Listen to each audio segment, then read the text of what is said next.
Kan? Para ulama mengatakan bahawa tidak ada riwayat-riwayat yang sahih yang menceritakan bahawa Abu Lahab ni gembira dengan kelahiran Nabi kita Muhammad sallallahu alaihi wasallam. Dan tidak ada riwayat yang sahih yang mengkaitkannya dengan Suwaibah, yang katanya Suwaibah ni pergi jumpa dengan bos dia, majikan dia Abu Lahab, bagi tahu tentang kelahiran Nabi. Lepas tu Abu Lahab merdekakan Suwaibah sebab gembira sangat dengan good news yang Suwaibah bawakan kepadanya. Cerita ni tidak benar. Cerita ni tidak benar. Tidak ada dalil yang sahih berkenaan dengan cerita ini. Itu yang kedua. Yang ketiganya, dalam kisah yang didakwa bahawa Abu Lahab telah memerdekakan Suwaibah tentang kelahiran Nabi sallallahu alaihi wasallam, kisah ni para ulama dia analyze, dia buat analisa. Satu, dari segi riwayat, kita dah sebut tadi, riwayat itu mursal, kan? Dia tidak bersambung sampai dekat Nabi, dia tidak marfu' sampai kepada Nabi. Dia datang daripada peringkat tabi'in. Lepas tu ulama pula dia compare and contrast, dia banding cerita ni dengan cerita-cerita lain yang sahih yang ada dalam kitab-kitab sirah yang ditulis oleh para ulama.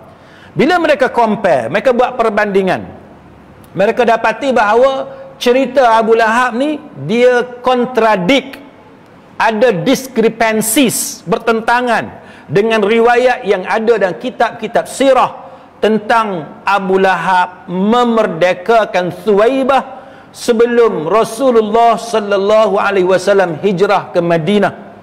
Dan benda tu berlaku mana Suwaibah dibebaskan, dimerdekakan selepas Nabi disusukan beberapa lama. Faham kan? Bukannya ketika Suwaibah pergi bagi tahu kepada Abu Lahab. Mana Suwaibah dia menyusukan Nabi, kan, beberapa lama, kan, sebelum Nabi hijrah ke Madinah, barulah mana Nabi dah dewasa, barulah Abu Lahab memerdekakan Suwaibah. Dan apa kata komen daripada Imam Ibn Hajar Al-Asqalani rahimahullahu ta'ala tentang cerita ini? Imam Ibn Hajar kata, yang ada dalam kitab-kitab sirah, dia kata bertentangan dengan cerita Abu Lahab memerdekakan Suwaibah sebab gembira dengan kelahiran Nabi. Dia kata bertentangan, tidak sama. Sebab apa dia kata? Sebab Nabi disusukan pada kadar waktu yang lama. Bukannya pada hari kelahiran dia Suwaibah dimerdekakan oleh Abu Lahab. Kemudian dalam kitab At-Tabaqat, kan, oleh Ibnu Sa'ad, diriwayat daripada Muhammad bin Umar Al-Waqidi dan daripada ramai ulama, mereka mengatakan bahawa Nabi sallallahu alaihi wasallam selalu melakukan silaturrahim kepada Suwaibah ketika Nabi berada di Mekah, dan Khadijah juga memuliakannya sedangkan dia pada waktu itu masih pada status hamba abdi. Suwaibah masa tu masih lagi hamba abdi. Dan baginda meminta kepada Abu Lahab untuk menjualnya untuk dimerdekakan, tetapi Abu Lahab enggan. Maknanya bila Nabi dah dewasa, Suwaibah masih lagi menjadi hamba abdi kepada Abu Lahab. Maka cerita tu memang tidak benar, tuan-tuan sekalian. Jadi kalau kita tengok antara sunnah, kan, yang diajarkan oleh Nabi sallallahu alaihi wasallam, orang yang berjasa kepada dia macam Suwaibah, yang jaga dia pada waktu kecil, yang menyusukan dia, Nabi bila pergi ke Mekah, Nabi cari Suwaibah dan buat baik kepada Suwaibah. Ini antara benda yang kita kena buat promosi, kita kena sebarkan kepada masyarakat. Kalau nak ikut Nabi, antara benda hak Nabi buat ialah siapa-siapa yang pernah buat baik dengan kita, yang pernah jaga kita dan sebagainya, kita kena ziarah dia dan buat baik dengan dia. Orang kita, tuan-tuan sekalian, sunnah yang ni dia tinggal. Ramai yang tinggal. oh ni mak dia yang jaga dia dulu ni. Panggil mak sebab apa? Sebab dia yang jaga, dia yang tolong susu, tak kira lah susu badan ke susu botol dan sebagainya.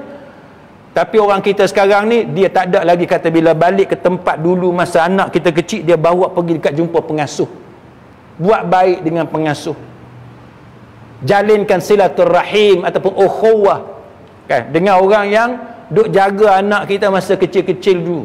Ini antara benda yang kita kena buat, tuan-tuan. Ni bulan, orang Melayu kata bulan Maulud ataupun Maulidur Rasul, Maulid kan, Maulidur Rasul. Yang paling bagusnya, tuan-tuan, bukannya kita bawa orang mana-mana yang kononnya dia cucu cicit Nabi apa semua setakat tu. Itu pun banyak dah pihak berkuasa agama telah buat keputusan batalkan program kan, batalkan program. Pasal apa, tuan-tuan? Sebab dalam negara kita pun ramai cucu cicit Nabi. Hak mana nama Said? Ada sini nama Said. Hak mana Said tu cucu cicit Nabi. Hak nama Syarifah kan, semua cucu cicit Nabi. Pasal apa, tuan-tuan, tak jemput dia datang masjid, buh dekat depan ni? Sebab dia cucu cicit Nabi. Tiba-tiba panggil daripada luar negara, yang mana di negara dia pun pertikai dia tu siapa, dan kita angkat dia. Kalau kita angkat dia sebab dia cucu cicit Nabi dan dia menyampaikan ilmu yang benar, itu bagus. Kita memang disuruh memuliakan Ahlul Bait, tapi bukan semata-mata kerana keturunan, tetapi dia tidak mengajak kita kepada berpegang kepada sunnah Nabi sallallahu alaihi wasallam.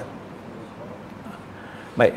Jadi ini antara cerita kan, yang mana Nabi, bila Nabi balik ke Mekah, Nabi cari balik Suwaibah dan menjalinkan hubungan silaturrahim. Kita pun macam tu, tuan-tuan. Kita ada anak ataupun kita sendiri, dulu kita tahu kita ada pengasuh kita masih hidup dan sebagainya, buat baik. Kita jumpa dia, bagi hadiah dekat dia, layan dengan baik, tutur kata dengan baik, kerana ini antara ajaran daripada Nabi kita Muhammad sallallahu alaihi wasallam. Baik. Jadi berdasarkan apa yang disebut dalam At-Tabaqat oleh Ibnu Sa'ad, dia kata bahawa apabila Nabi sallallahu alaihi wasallam berjumpa dengan Suwaibah masa tu masih lagi status dia hamba amdi. Maknanya cerita Abu Lahab memerdekakan Suwaibah sebab Nabi lahir, cerita itu tidak benar kan, cerita itu tidak benar.